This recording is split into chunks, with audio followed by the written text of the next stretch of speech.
Visión de largo plazo es fundamental. Yo animo a la gente a que pueda buscarse un gráfico, por ejemplo, del SP 500, ¿no? Que es el índice de la bolsa americana. Van a ver que es un gráfico de una línea ascendente hacia arriba. En muchos años ha habido caídas, porque ha habido guerras mundiales, ha habido crisis económicas, crisis climáticas, pandemias, como hemos vivido recientemente. Pero al final las cosas se acaban recuperando, porque el mundo avanza y porque surgen empresas nuevas que van a seguir haciéndolo bien, ¿no? Mi consejo es al final esas dos cosas, que se informen y que siempre piensen en el largo plazo.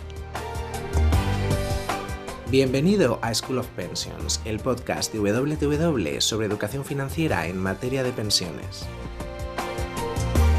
Hola a todos, bienvenidos a la serie de podcast School of Pensions. Soy Rafa Villanueva del área de Retirement de WTW y hoy tengo aquí conmigo a Carlos Gómez, compañero mío, consultor junior del área, que nos va a dedicar unos minutos a algo que entendemos esencial para el bienestar de la sociedad y que es una de las palancas que tratamos de activar con esta iniciativa School of Pensions, ¿no? Y se trata de la educación financiera. ¿Qué tal, Carlos? Hola Rafa, todo bien. Encantado de estar participando en esta iniciativa tan interesante.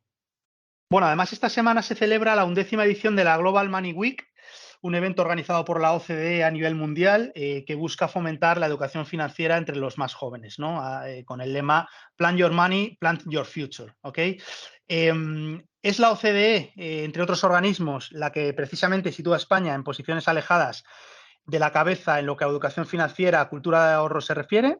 En concreto, los resultados arrojan que solo el 26% en España indica sentirse seguro manejando asuntos financieros y complejos y la mitad reconocen que tienen dificultades a la hora de manejar sus finanzas del día a día. ¿Vale? En el caso de los jóvenes, las dificultades pues normalmente suelen ser aún mayores, lo que subraya la importancia de continuar promoviendo esta educación financiera desde edades tempranas, ¿no? Debiendo convertirse, pues bueno, en un pilar fundamental tanto en la escuela como en casa, ¿no? Entendemos que una buena educación financiera es la clave para que bueno, los individuos pues, puedan tomar sus propias decisiones, ¿no? De forma razonada, de forma bien informada y oye, que sean coherentes con sus necesidades y su filosofía, ¿no? Carlos, tú como bueno, pues, persona joven que está dando, digamos, los primeros pasos laborales, ¿estás de acuerdo con este diagnóstico? Pensando un poco en tu caso, en el de tu entorno, tus amigos, gente de tu generación. Pues estoy de acuerdo, me encantaría decirte lo contrario, que todo va bien y eso, pero la verdad es que creo que ahora mismo la educación financiera de la gente joven es prácticamente inexistente, ¿no? Y creo que se debe principalmente a que en nuestras primeras etapas escolares no tenemos nada de esa educación y eso hace que al final la gente no tenga interés en el tema, ¿no? Entonces creo que sería necesario empezar a tener un poco de educación, tanto en el colegio, en el instituto. Eso creo que ayudaría bastante a que la gente se interesara y sobre todo tomara conciencia de la importancia que tiene esto al final en nuestra vida. ¿Cuándo tuviste tú, digamos, tu primer contacto con la educación financiera? ¿Es algo que, bueno, pues pudiste palpar en la etapa escolar o es algo que quizá los típicos consejos de los padres para ir siendo un poquito más ordenado, etcétera? Pues te diría que, como te decía, ¿no? Al final yo no recuerdo ningún tipo de educación en el colegio relacionada con las finanzas. No sé cómo está ahora el tema, entiendo que no ha cambiado mucho, pero sí, al final esos pequeños consejos que te van dando tus padres, ¿no? Esa hucha yo creo que hemos tenido todos y que en la que íbamos guardando el dinero que nos daban ellos, nuestros abuelos o cualquier ingreso, ¿no? Pequeño que pudiéramos tener. Pero es verdad que ni en el colegio ni en el instituto yo tuve ningún tipo de educación financiera. ¿Recuerdas un poco echando la vista atrás tu primera meta de ahorro? ¿Una bici, un viaje, una consola? Bueno, seguramente, los primeros viajes en la universidad con los amigos, ahí ya sí que empecé a tomarme en serio eso de ahorrar para conseguir un objetivo, en este caso viajes, sí, sí. ¿Te costó empezar un poco con este hábito? Bueno, diría que no me costó, ya que yo creo que desde bien temprano ya he tenido esa conciencia de la importancia de ahorrar y de guardar un poco parte de los ingresos que pudiera tener. Lo que sí seguramente me costó más es, conseguir los ingresos para hacerlo, ¿no? Al final eso es lo que más cuesta, hay que trabajar y eso es más complicado, pero en mi caso sí que puedo decir que no fue difícil. Tu educación, Carlos, tu educación superior es financiera, ¿no? Tú tienes una Sí, trayectoria académica efectivamente. financiera. ¿Por qué elegiste esta rama? Bueno, realmente no tuve mucho contacto con las finanzas antes de lo que es la universidad, Pero sí es verdad que a raíz de la crisis que tuvimos en 2008, sí que me empezó a interesar mucho la economía, ¿no? Para aprender un poco por qué sucedían estas crisis, si podíamos evitarlas o no. Y ya entrado en la universidad, sí que todo lo relacionado con el ahorro, la inversión y sobre todo ya en la parte final, el asesoramiento financiero, ¿no? Como estábamos hablando al principio, sí que me di cuenta de que la gente realmente no tenía prácticamente ningún conocimiento de finanzas y economía, y sí que me pareció muy interesante el poder ayudar a la gente, primero a entenderlo y luego a tomar mejores decisiones, ¿no? A lo largo de su vida. ¿Crees que esta educación te ha dado todas las herramientas para, pues bueno, para que puedas tomar decisiones financieras que sean adecuadas desde tu punto de vista? Sí, yo creo que sí, yo creo que sí, aunque sobre todo esto viene de ya cuando te empiezas a especializar más, ¿no? Ya más en la etapa del máster, cuando ya te especializas, por ejemplo, en mi caso, en tema más de asesoramiento, ahí sí que creo que la información es muy buena. Pero, por ejemplo, me paro a pensar en gente que a lo mejor no tiene ningún contacto con una carrera de economía o de finanzas, y a esa gente lo va a tener muy difícil para realmente aprender sobre finanzas y sobre ahorro. Y eso es algo que tenemos que intentar ir cambiando, ¿no? Que a la gente le vaya llegando información y sobre todo información útil. Cuéntanos, Carlos, porque luego todo el mundo dice ahorrar, pero bueno, vamos a ser sinceros, ¿no? Tú tienes una estrategia de ahorro y en caso afirmativo, ¿ahorras de manera ordenada o de forma, digamos, más aleatoria? Bueno, con total sinceridad te digo que sí que tengo una estrategia, la considero muy simple, pero creo que es muy efectiva. Bueno, cuéntanos Em, porque, te porque, cuento, porque puede ser muy útil para los oyentes y te para mí, ¿eh? cuento, te cuento. Yo principalmente lo que hago es algo, como digo, muy simple, y es que cada mes, cuando me llega la nómina, yo ya tengo marcada, por así decirlo, una cantidad que yo voy a sacar de mi cuenta, y lo que hago es, tengo una transferencia periódica, y eso, todos los meses, esa cantidad que yo he fijado me la va a transferir a una plataforma que es donde yo pues invierto ese dinero. Entonces es una forma simple de una cantidad, saber que no la voy a tocar porque no va a estar en mi cuenta bancaria, y es una forma automática. Al final todos los meses yo sé que esa cantidad de dinero se transfiere, y es una forma que al final me permite olvidarme de ello. Eso de primeras, yo sé que se está haciendo todos los meses. Y segundo, evitar ciertas tentaciones. ¿A qué me refiero con estas tentaciones? Pues querer comprarme cualquier cosa que diga, ah, mira, pues a lo mejor este mes necesito este dinero. Como no lo hago todos los meses yo, es algo automático, nunca se me va a pasar por la cabeza. Y luego también, por supuesto, el que se me pueda llegar a olvidar un mes. Entonces creo que es bastante efectivo, la verdad. Y muy simple. Ah, muy buena, la verdad que sí, sobre todo lo de evitar tentaciones, porque, Sí, porque muchas veces es el mayor obstáculo para ahorrar.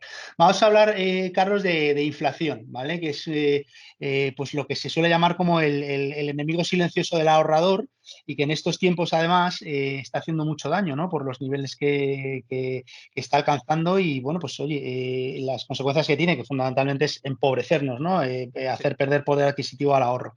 ¿Consideras la inversión en mercados financieros para tratar de paliar estos efectos? Sí, o sea, al final me parece, bueno, primero de todo fundamental, y al final creo que es la única forma realmente que tenemos de evitar que esto nos afecte. El problema que yo le veo a esto es lo que tú mismo dices, ¿no? La inflación al final es silencioso, es algo invisible, no lo podemos ver. Y entonces me parece que lo complicado aquí es hacer entender a la gente que esto al final les está afectando. Porque lo que solemos ver es a la gente, primero de todo, tenerle mucho miedo a la inversión y decidir dejar su dinero en su cuenta bancaria. Y así piensan que no van a perder dinero porque no están invirtiendo y por lo tanto su dinero está seguro. Pero eso no es así. Al final la inflación año a año les está afectando. Es cierto que en los últimos años hemos tenido una inflación realmente baja, muy cercana a cero. Y eso al final, pues como decíamos, es invisible. Nosotros vamos al supermercado y no notamos ese aumento de precios. Pero ¿qué está pasando? El año anterior y este año, esa inflación ya no es tan invisible, la estamos empezando a ver. Cada vez que vamos al supermercado vemos que podemos comprar menos cosas, nos llegan facturas cada vez más altas. Entonces, creo que tanto el año anterior como este es un gran momento para que la gente vea el efecto tan perjudicial que puede tener la inflación en su patrimonio. Y considero que al final la gente tiene que pensar bueno, el efecto que puede tener la inflación a lo largo de toda una vida. Son muchos años. Y año a año, por muy pequeña que pueda llegar a ser la inflación, el efecto es realmente perjudicial para nosotros. Sí, sí, totalmente, totalmente de acuerdo. A largo plazo, los efectos son devastadores, ¿no? ¿Qué consejos le darías tú, Carlos, pues a alguien joven como tú, que se ve un poco en esta situación y mira de reojo a los mercados financieros, pero con cierto recelo, pues oye, por el miedo que puede dar, la aversión al riesgo, la posibilidad de incurrir en pérdidas, etcétera? Sí, bueno, me gusta mucho esta pregunta, aunque a la vez me parece que es muy complicada. Pero bueno, yo la he tenido bastante con mis amigos, intentando pues hacerles ver la importancia que tiene esto y que es necesario al final invertir. Yo puedo entender perfectamente el miedo que hay, ¿no? Primero de todo porque al final es nuestro dinero y cuesta mucho conseguirlo. Y pues ninguno queremos perderlo, por supuesto. Pero a la vez también hay muchísimos prejuicios sobre los mercados financieros que no son ciertos, ¿no? Al final la gente siempre piensa que es un casino, que vas a perder todo tu dinero, que es simple especulación, pero realmente en cuanto la gente empieza a informarse, se va a dar cuenta de que esto realmente no es así. Yo sí que el primer consejo que le daría a la gente es que se informara. A día de hoy tenemos la suerte de que tenemos muchísima información a nuestro alcance y lo primero de todo es eso, informarse y van a ver que enseguida yo creo que les va a cambiar la percepción. Y luego, sobre todo, que tengan, para mí esto es lo más fundamental, es que tengan una visión en la bolsa o en los mercados en general de largo plazo, ¿no? Al final hemos visto en los últimos años como en el corto plazo todo puede pasar, ¿no? Hemos vivido pandemias, ahora estamos con guerras y al final eso afecta a los mercados y hace que caigan. Pero si vemos los últimos 100 años de la bolsa al final o de los mercados en general siempre suelen ir hacia arriba, el mundo sigue avanzando, seguimos superando las crisis. Entonces, al final, visión de largo plazo es fundamental. Yo animo a la gente a que, bueno, pueda buscarse un gráfico, por ejemplo, del SP 500, ¿no? Que es el índice de la bolsa americana. Van a ver que es un gráfico de una línea ascendente hacia arriba. Ahora bien, en muchos años ha habido caídas. ¿Por qué? Porque ha habido guerras mundiales, ha habido crisis económicas, crisis climáticas, pandemias, como hemos vivido recientemente. Pero al final las cosas se acaban recuperando, porque el mundo avanza y porque surgen empresas nuevas que van a seguir haciéndolo bien, ¿no?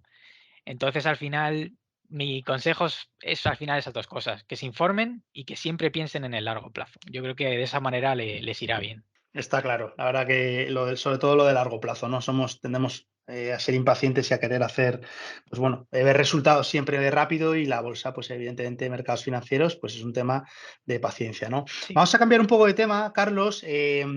Un tema de especial relevancia para todos, ¿no? La planificación de la jubilación, ¿no? Al final, bueno, pues oye, nos dedicamos a esto, ¿no? En el área de retirement, tú lo sabes bien como yo, Sí. Ujú. lo transmitimos un poco a la sociedad, ¿no? Las perspectivas no dejan muchas dudas, ¿no? Las pensiones tienen un reto demográfico enorme y todo apunta a que en el futuro un retiro tranquilo pasará por haber generado ahorro complementario, ¿no? Entonces, me interesa tu punto de vista de persona joven al principio de su carrera, con la jubilación tan lejos, Sí. entender cómo lo percibes, ¿no? Si es un tema en el que te empiezas ya a preocupar, es algo lejano de lo que ocuparse más tarde, es un tema importante en el que ir dando los primeros pasos. ¿Cuál es tu punto de vista? Bueno, yo en mi caso sí que es algo que tengo en cuenta y es verdad que ya es un tema que tanto me interesaba como me preocupaba antes de ya entrar en retirement, ¿no? Y ahora pues aún más, ¿no? Y por supuesto, tenemos un reto por delante muy importante, porque queramos o no verlo, es muy probable que la gente de mi edad no vayamos a recibir una pensión como la que van a poder tener nuestros padres o la que han tenido nuestros abuelos. Y esto es así. Al final, el sistema al final no es sostenible como está ahora mismo, ¿no? Entonces, es algo que, por supuesto, tenemos que empezar a pensar ya, la gente joven, bueno, no solo la gente joven, no todo el mundo, pero la gente joven aún más, porque vamos a necesitar un complemento a la pensión que recibamos del Estado. Eso seguro. Entonces, también te digo, esta es mi visión, pero yo creo que la visión general de la gente joven, pues no es así. Yo creo que la gente, por lo menos lo que yo me encuentro a mi alrededor, es que la gente ve la jubilación como algo muy lejano. La gente me dice lo típico de ¿dónde estaré yo dentro de 40 años? Yo no quiero ahorrar ahora, yo prefiero gastármelo, ¿no? Ese es un poco el pensamiento de la gente, ¿no? Y creo que deberían de darse cuenta de que al final vamos a jubilarnos y vamos a querer disfrutar de ese momento. La sanidad avanza, la esperanza de vida cada vez es mayor Y yo creo que todos vamos a querer disfrutar de esa etapa ya de retiro, y si no nos planificamos bien, puede llegar a ser, yo creo que un auténtico infierno, ¿no? Porque vamos a necesitar un capital para poder vivir. Está Entonces claro. eso vamos a tener que cambiarlo, esa ¿Y tú percepción. tienes algún plan de acción respecto a la jubilación? Sí, sí, sí. Ahora mismo, pues diría que el plan que tengo se basa en 2 pilares. El primero es el plan de pensiones de empleo que tenemos en la compañía, en el que yo aporto una cantidad y la empresa me aporta otra cantidad todos los meses. Somos bastante privilegiados, ya que esto no es algo que tenga todo el mundo, y en España es una minoría, pero bueno, esperemos que esto en los próximos años vaya cambiando con la nueva ley que se ha hecho para que este tipo de planes tengan más importancia y más relevancia. Y por otro lado, lo que te comentaba antes, ¿no? Yo todos los meses hay una cantidad de dinero que dedico a invertir y a ahorrar con el objetivo de que lo pueda utilizar cuando me jubile. Entonces, básicamente se basa en eso. Muy bien, la verdad que, oye, da gusto oír gente joven que ya tiene y está dando sus primeros pasos en el tema de la jubilación, que es, evidentemente, es poco intuitivo, pero necesitamos cambiar esta cultura, esta sensación de que al final la seguridad social nos lo va a resolver todo, y empezar a dar un pasito al frente y asumir cierta responsabilidad. Entonces, oye, ojalá apunta el ejemplo. Y quería terminar contigo, Carlos, con una pregunta abierta, ¿no? Obviamente el ahorro es un sacrificio, ¿no? Es un sacrificio de consumo presente por consumo futuro, ni más ni menos. Nos cuesta a todos, obviamente, porque tenemos un sesgo de corto plazo inherente. ¿Qué consejos darías tú, Carlos, en base a tu educación, tu experiencia, a todo esto que nos has estado contando, a los más jóvenes respecto al ahorro y a esta cuestión de tratar de poner la vista en el medio y largo plazo, ¿no? Bueno, he comentado ya varias cosas, pero vamos a hacer así un pequeño resumen, ¿no? Yo lo primero de todo es que les diría es que piensen que, bueno, que va a llegar el momento algún momento de jubilarnos, por supuesto. Y como decía, cada vez vivimos más, cada vez la sanidad es mejor. Y entonces, yo soy una persona optimista y espero poder llegar a mi edad de jubilación con una buena salud, y espero poder disfrutar de esos años de retiro. Y por lo tanto, es importante que empecemos a ahorrar y que empecemos a invertir nuestro dinero para que cuando llegue ese momento podamos realmente disfrutar de ello, y que no sea un periodo en el que no tengamos el capital suficiente para disfrutar. Lo segundo que les diría es, creo que no debemos de engañarnos a nosotros mismos. Creo que hay capacidad siempre en términos generales, y siempre habrá circunstancias, pero hay capacidad para disfrutar el momento actual y a la vez hacer un pequeño sacrificio para ahorrar y para llegar bien a la jubilación, ¿no? Con un buen capital. Al final, muchas veces nos ponemos excusas, y yo creo que lo que digo, al final hay espacio para ambas cosas, tanto para disfrutar como para hacer ese pequeño sacrificio. Y luego, por supuesto, que la gente se informe, que la gente busque buen asesoramiento, que se quiten de la cabeza esa percepción, yo creo que hay, de que para ahorrar y para invertir hace falta mucho dinero. Se puede ya invertir desde cantidades realmente pequeñísimas. Y algo tengo muy claro, y es que de no hacer nada a hacer algo, por pequeño que sea, ya es un gran paso. Y cerraría con, para mí, lo que es 2 cosas claves, que es el largo plazo, como he dicho antes, siempre pensar en largo plazo. Eso hace que el riesgo se reduzca muchísimo en las inversiones, y, por supuesto, que cuanto antes mejor.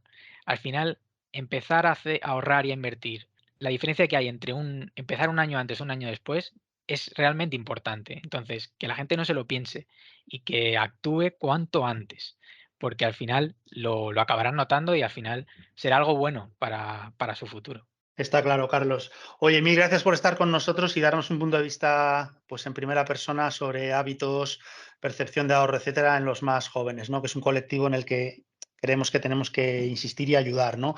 Desde WTW tenemos un total compromiso con la educación financiera y el fomento de los hábitos de ahorro, en línea con estos objetivos de la Global Money Week, ¿no? A la que nos adherimos, pues, con entusiasmo para poner nuestro granito de arena.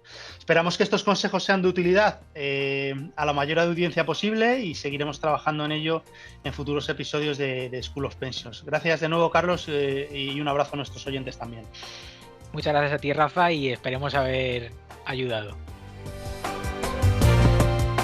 Gracias por escuchar School of Pensions. Recuerda que puedes encontrar más contenido sobre jubilación y educación financiera en nuestro blog WTW Update y en nuestro canal de LinkedIn y Twitter de WTW España. Accede ya y súmate a la cultura del ahorro.